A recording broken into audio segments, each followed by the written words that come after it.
Obrigado, meu Vanessa. Feliz sábado a todos. Feliz sábado. Que a graça de Cristo possa estar no coração de cada um de vocês. Estou muito feliz por voltar aqui. Um pouco de saudade também já. E se em algum momento eu tossi, falhar a voz, eu fui acometido por um resfriado, por um processo de recuperação. Mas ainda estou tossindo muito. Que vocês não reparem isso. Se eu tossir, se eu falhar a voz. Vocês perceberam que o hino inicial fala sobre juiz, Jesus como juiz, a ideia de juízo, né? Hoje, o sábado todo, durante toda a escola sabatina, também falando de juízo, né? O juízo pré-advento. Hoje nós vamos fazer o seguinte: nós vamos ler aqui 2 ou 3 textos, vamos relacionar esses textos e vamos tirar uma pergunta da relação desses textos. Depois, durante o sermão, vamos tentar responder essa pergunta. Vamos lá ao primeiro texto, então. 1 Tessalonicenses, capítulo 5, verso 21.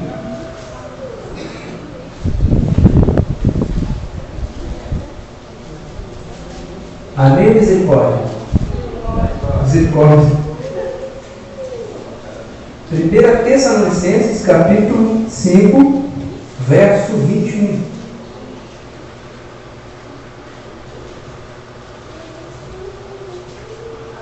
O texto diz: julgai todas as coisas, retende o que é bom. Esse é o primeiro texto. Então a ideia aqui é a ideia de quê? De julgar todas as coisas. Não esqueça essa ideia de julgar todas as coisas. Segundo texto, Tiago 4, capítulo 4,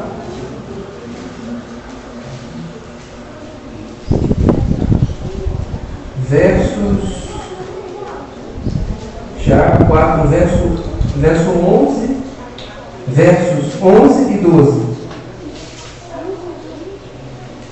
Diz o seguinte: irmãos, não faleis mal uns dos outros. Aquele que fala mal do irmão, ou julga o seu irmão, fala mal da lei, julga a lei. Ora, se julgas a lei, não és observador da lei, mas juiz. Um só é legislador e juiz, aquele que pode salvar e fazer perecer. Tu, porém, quem és que julga o próximo? O terceiro texto está em Lucas, capítulo 6. Todo mundo conhece esse texto. Lucas, capítulo 6, verso 37. Verso 37. O texto diz: não julgueis e nem sereis o quê? Julgados. Não condeneis e não sereis condenados. Perdoai e sereis perdoados. Da relação desses 3 textos surge uma afirmação, depois surge uma pergunta. A afirmação é o seguinte: afirmações ou afirmação. Percebeu que a Bíblia ela nos dá a liberdade de julgar todas as coisas, mas não nos dá a liberdade de julgar pessoas? Percebeu isso? Eu posso julgar todas as coisas, mas eu não posso julgar pessoas. Percebeu isso? Agora vem cá, a pergunta é o seguinte: por que a Bíblia me dá a liberdade de julgar todas as coisas e ao mesmo tempo me proíbe de julgar pessoas? Será simplesmente porque não somos legisladores ou juízes? Ou porque não podemos salvar ou fazer perecer? Existe alguma coisa além disso? Desse fato? Porque é fato. Eu não posso julgar porque eu sou juiz. E o texto de Tiago deixou claro que um só é juiz. Mas existe alguma coisa além disso? Quando nós julgamos as pessoas, irmãos, nós julgamos o quê? Nós julgamos o quê? Nós julgamos os atos, as expressões, as palavras, né? E pode ter certeza que a coisa mais difícil que tem, mais complexo que tem, é julgar os atos. É determinar se aquele ato foi feito com má ou com boa intenção. Vamos ver isso na prática? Vamos para a prática. Mateus capítulo 5, verso 28. Vamos pegar um texto aqui, vamos analisar ele e vamos relacionar esse texto com a prática. Mateus 5, 28. Diz o seguinte: eu, porém, vos digo, qualquer que olhar para uma mulher com intenção impura no coração, já adulterou com ela. Então esse é o texto que nós vamos trabalhar, a ideia da complexidade do julgamento. Primeira pergunta que surge nesse texto: o que configurou esse texto do adultério? Foi o ato de olhar para uma mulher ou foi a intenção impura no coração? O que os irmãos acham? O que configurou o ato como um ato de adultério? Foi o ato em si de olhar para uma mulher ou foi ter feito isso com uma intenção impura no coração? Exatamente. Percebeu? Perceberam que o ato em si de olhar para uma mulher não é suficiente para julgá-la como um ato de adultério? Percebeu isso? O que nós podemos aprender desse único texto? Mateus 5, 28.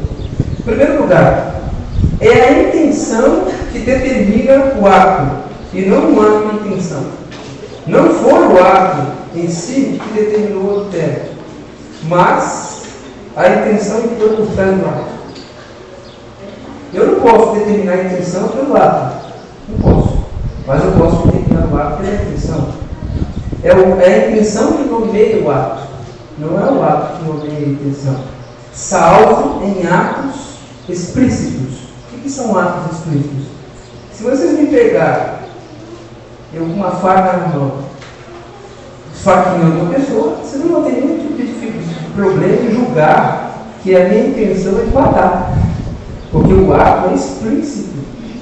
Mas como um ato tem mais de uma possibilidade de intenção por trás daquele ato, e eu não sei qual é a intenção real do ato, fica difícil de julgar. Muito complexo, né? Segunda lição que nós temos nesse texto de Mateus 5, 28. O bem intencionado e o mal intencionado, o bem intencionado e o mal intencionado pode praticar os mesmos atos. Sabiam disso? Eu posso olhar para uma mulher com boas intenções no coração e eu posso olhar para uma mulher com intenção impura. Como julgar esses casos? Como julgar nesses casos as intenções? Como é que eu posso saber qual é a intenção da pessoa que está olhando para a mulher? Segundo o pensamento aprendido por quem faz o direito, quem estuda direito, ele aprende o seguinte: o pensamento daqueles que aprendem direito, quem faz direito, para ser advogado, diz o seguinte: é melhor inocentar 1000 culpados do que culpados inocentes. Percebeu? É melhor inocentar 1000 culpados do que culpados inocentes. Porque se você inocentar 1000 culpados, moralmente falando, juridicamente falando, você não vai ter prejuízo nenhum. Mas, como é que vai ficar com a consciência em você perceber que você condenou um inocente? A consciência pesada de condenar um inocente é muito maior do que inocentar um culpado. Então esse pensamento, quem faz direito vai ouvir isso, né?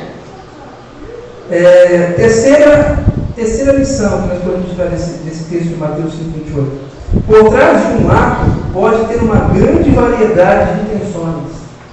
Eu posso olhar para uma mulher e com a intenção, olha só como eu posso olhar para uma mulher. Poxa, aquela mulher ali está parecendo com uma amiga minha que eu muito tempo não vejo. Estou olhando para a mulher com esse pensamento. Ou eu posso olhar para a mulher e falar assim: poxa, será que aquela mulher ali é minha irmã, que há tanto tempo eu não vejo, há mais de 17 anos eu vejo minha irmã? Está parecendo com a minha irmã? Percebeu? E você que está de fora, você vê eu. Você que está de fora, quem está de fora, será que aquele cara está, né? Olhando para aquela mulher bonita, É muito difícil, irmãos. É muito difícil julgar os atos, né? As intenções. Então existem várias possibilidades atrás de um ato. Eu vou contar uma história aqui para vocês. Esse dia um amigo estava pregando na minha igreja. É a primeira pregação dele. Estava com muita dificuldade. E tinha um outro amigo meu que estava na frente assim, de frente a ele, sentado na cadeira, rindo. Estava rindo da situação. Depois que terminou o sermão, esse amigo que pregou reclamou comigo, que o irmão lá abusou de mim, eu errei, e ele abusou de mim. Aí tudo bem, fiquei calado, na minha. Depois passou um tempo assim, no outro dia, eu fui na casa do irmão, que riu. Eu falei assim, irmão, eu não falei com ele que o outro tinha reclamado comigo, né? Mas eu falei assim, eu percebi que na hora do sermão, você estava rindo, assim, sorrindo. O que você achou interessante? O que tinha no sermão que você achou interessante que fez isso? Aí, olha a sua resposta dele. Pois é, irmão. Eu estava lembrando, olhando o irmão pregar, eu estava lembrando que quando eu comecei a pregar, eu enfrentei as mesmas dificuldades que ele. Olha só, o irmão estava lembrando de quando ele teve as mesmas dificuldades. O irmão não estava abusando, caçoando do outro irmão. Olha só que situação difícil. O irmão pregou, julgou que o outro riu com intenção pura no coração. Sendo que o irmão estava rindo com intenções de lembranças, né? Poxa, eu também passei por isso. O irmão vai superar isso. E olha só o que ele falou comigo. Eu coloquei ele na minha lista de oração, porque eu sei que ele está passando por uma dificuldade. Eu sei que o início é difícil. Eu vou orar por ele. Incrível isso, né? Não tem condição, não dá para julgar os atos sem correr o risco de cometer um grave erro, né? Vamos ler o texto de novo. Eu, porém, vos digo, Mateus 5:28. Qualquer que olhar para uma mulher com intenção impura no coração, já cometeu com ela. Tem uma outra coisa interessante nesse texto. Aonde fica guardadas as intenções? Exatamente, no coração, na mente. Nós temos acesso à mente das pessoas, no coração? Não temos. Isso é uma realidade bíblica, né? 1 Samuel capítulo 16, 1 Samuel capítulo 16, verso 7. Amém, misericórdia? Misericórdia. 1 Samuel 16, 7.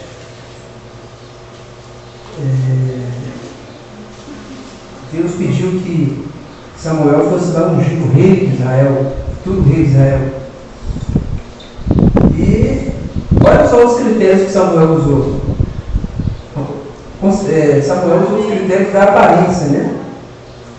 E olha só o que diz o texto. Porém o Senhor disse a Samuel: não atentes para a sua e nem para a sua altura, porque eu rejeitei. Porque o Senhor não vê como vê o homem vê o exterior. Deus vê o. Percebeu que nós não temos acesso ao coração? Nós vamos julgar sempre com aparência. E se fosse depender da aparência, o rei de Israel não seria Davi. Seria um dos irmãos de Davi. Só que Deus vê o coração. Deus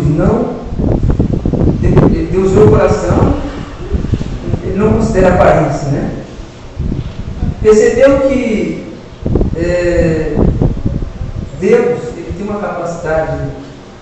Deus tem uma capacidade diferente da nossa? Deus tem a faculdade de ler pensamentos e corações. Qual é o critério de Deus? O critério de Deus é o seguinte, Jeremias 17:10. O critério de Deus, ele considera primeiro os pensamentos e as intenções, para depois ele considerar o proceder, o ato em si.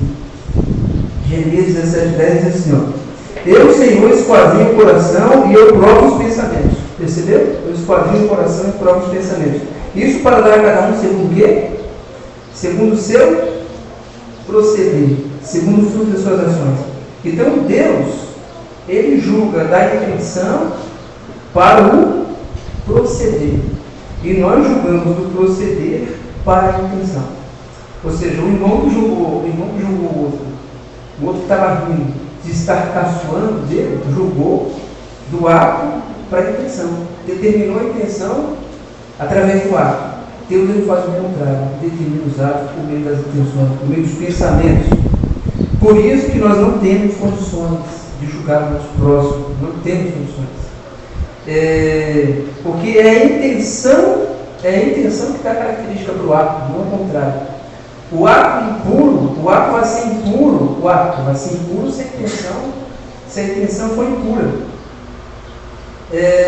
Ou seja,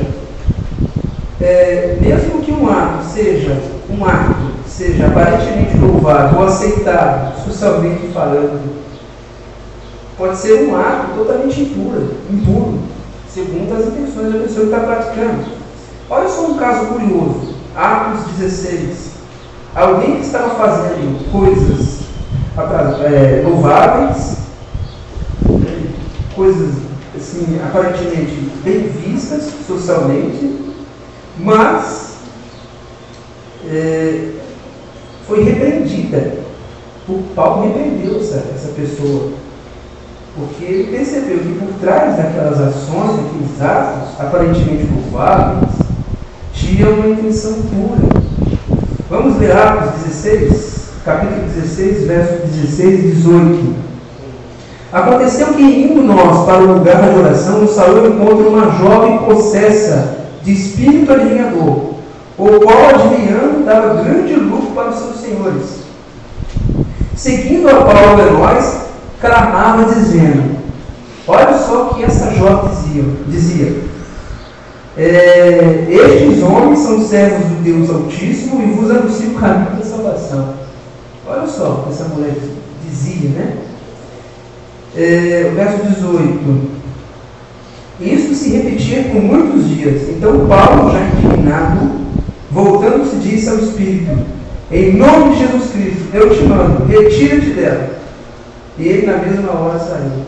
Vem cá, será que nós teríamos condições de determinar que essas declarações ditas por essa jovem estavam sendo ditas por um espírito enganador por trás dela? Ela está falando mentira. Paulo não era servo de Deus dele, não era Deus Altíssimo, não estava anunciando as boas novas.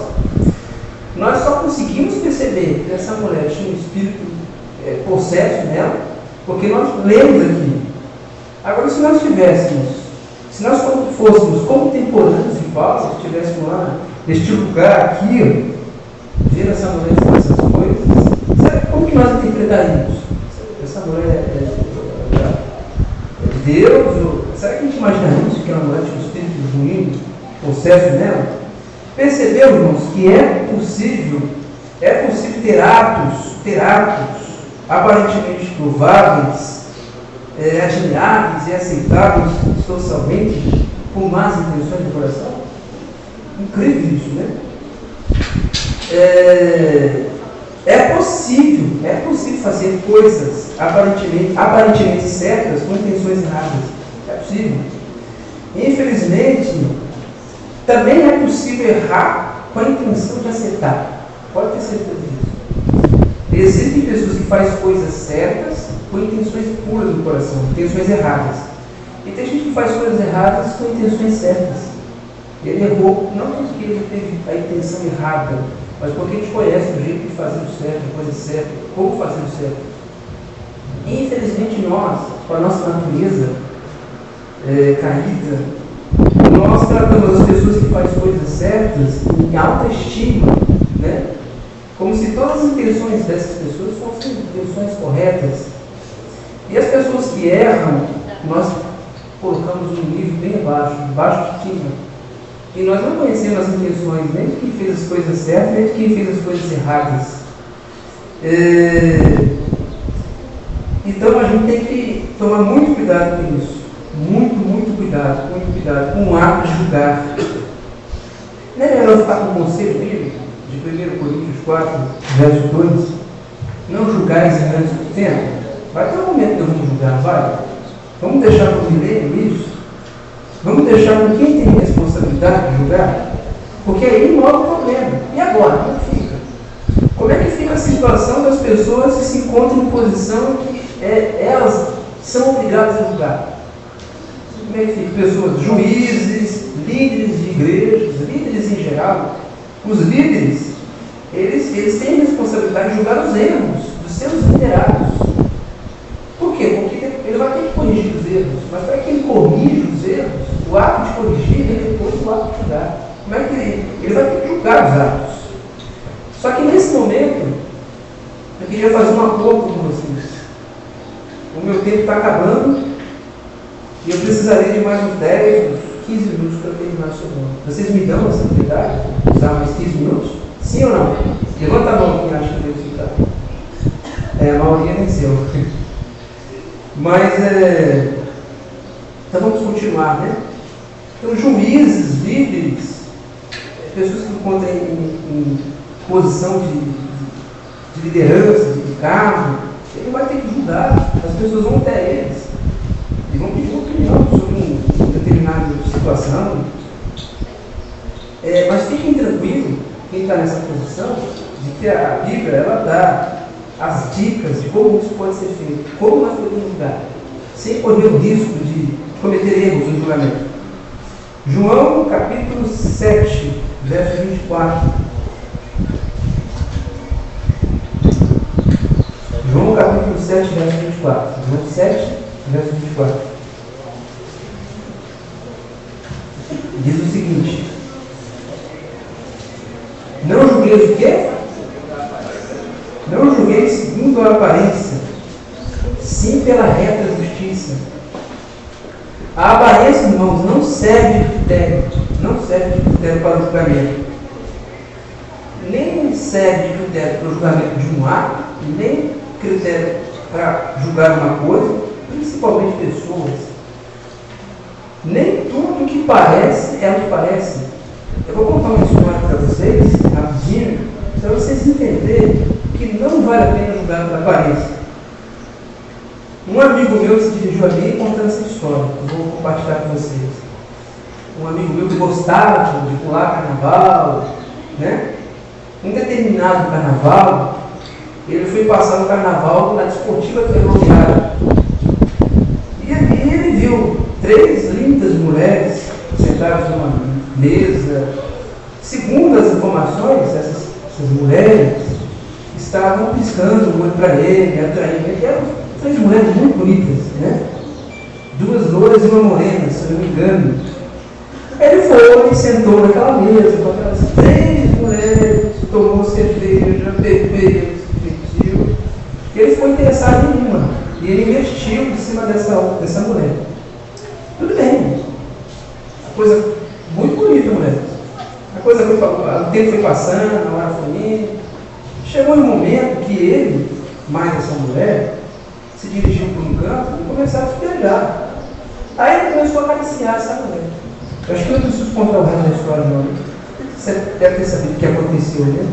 Nas carícias ali, ele descobriu uma coisa que, entendeu? Era um travesti. Era isso. Era um travesti. Parecido com a mulher. E ele nunca mais ficou carnaval, graças a Deus por isso. Mas ele julgou pela aparência. Ele achou que era. Porque se ele tivesse a certeza que não era, ele não teria se aproximado daquelas mulheres. De fato, 2 eram mulheres, mas ele escolheu a que não era mulher. E ele se deu muito mal. Julgou pela aparência. Percebeu que nem tudo que parece é? E que é uma mentira esse pensamento de que a primeira impressão é que fica.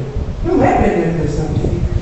Se você considerar que a primeira impressão é que fica, você pode ter um resultado igual você me deu. Entendeu? Essa coisa que as primeiras impressões é que ficam, isso não é um pensamento bíblico. Mesmo que nós, ou mesmo que você acerte ou você nunca tem errado, mesmo que você nunca tenha errado nos seus julgamentos, mesmo que você tenha acertado 100% dos seus julgamentos, mesmo que você tenha acertado, o risco possível de errar numa próxima vez desqualifica você como juiz. Você não deve julgar porque você acertou sempre. Ou seja, não é a experiência de acertos que o qualifica como que você pode julgar, né? Mas o risco possível de errar, isso desqualifica você. Você pode errar em algum momento, mesmo que você tenha acertado sempre. Outra dica para quem vai julgar, para quem está em lugar de julgar, posição de julgar, é Êxodo 23, verso 2. Êxodo 23, verso 2.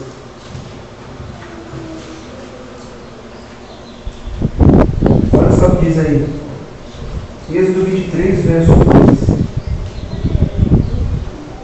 Diz o seguinte. 23, verso 2 diz: não seguirás a multidão para fazeres o mal, e nem deporás nenhuma demanda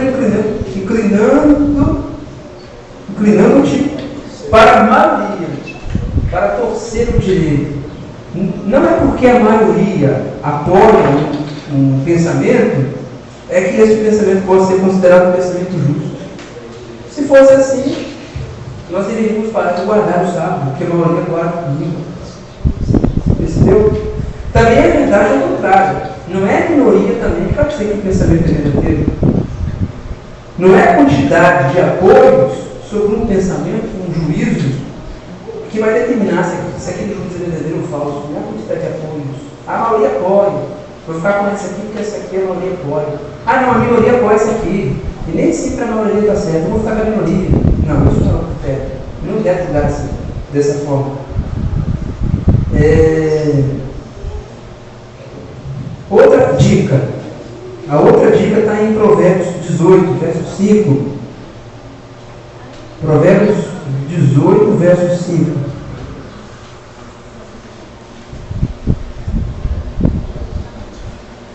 Diz o seguinte, Provérbios 18, verso 5. Não é bom ser parcial com o perverso, para torcer o direito contra os justos.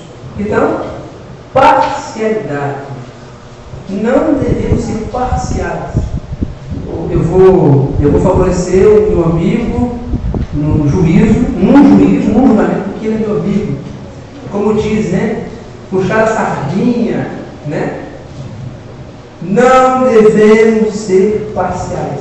Mesmo que um réu seja minha própria filha, se o meu inimigo, entre aspas, se o meu adversário, inimigo, estiver certo e minha filha estiver errado, eu vou ter que dizer que ele está certo, eu vou ter que punir ele, não disciplinar, independente se é minha filha ou não. Parcialidade no julgar não é bom. Então aqui está as dicas, né? Mas depois que nós julgamos os erros das pessoas, nós conseguimos determinar os erros, conseguimos sair dessa complexidade de julgamento e definir como erro, qual é o espírito nosso para corrigir os erros? Eu acredito que nós vamos estar lendo os últimos textos, né? Gálatas, capítulo 6. Gálatas, capítulo 6, verso 1. Quando nós conseguimos determinar os erros das pessoas, nós temos que corrigir esse erro. Qual é o espírito que nós temos que ter para corrigir o erro? Como nós corrigimos esse erro? Capítulo 6 de Gálatas, verso 1. Irmãos, se alguém for surpreendido em alguma falta, vós que sois espirituais, corrijam com o quê? Com espírito de brandura, e guarde para que não sejas também tentado. Então o amor tem que começar lá no julgamento. Se eu tenho que julgar daquele jeito, eu estou numa posição que eu tenho que julgar, eu tenho que julgar com amor. Sempre pensando que aquela pessoa é inocente. Sempre achando que ela é inocente. Agora, a partir do momento que a pessoa culpada, que ela é errada, ela errou, eu tenho que corrigir com amor. um espírito de brandura.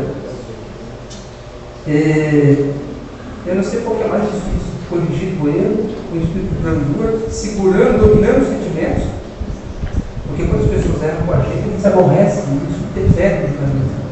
Como é que a gente vai tratar a pessoa que errou? E isso acontece com nossos filhos dentro de casa, né? Gritando com nossos filhos, porque nos aborrece. Os erros aborrecem. Os erros aborrecem. Isso pode influenciar no julgamento, pode cometer uma injustiça. Não é porque minha filha pode errar sempre, que aquele próximo que eu posso suspeitar dela, não é que minha filha possa errar sempre, não é que minha filha erra sempre, que todo ato dela vai ser um ato errante.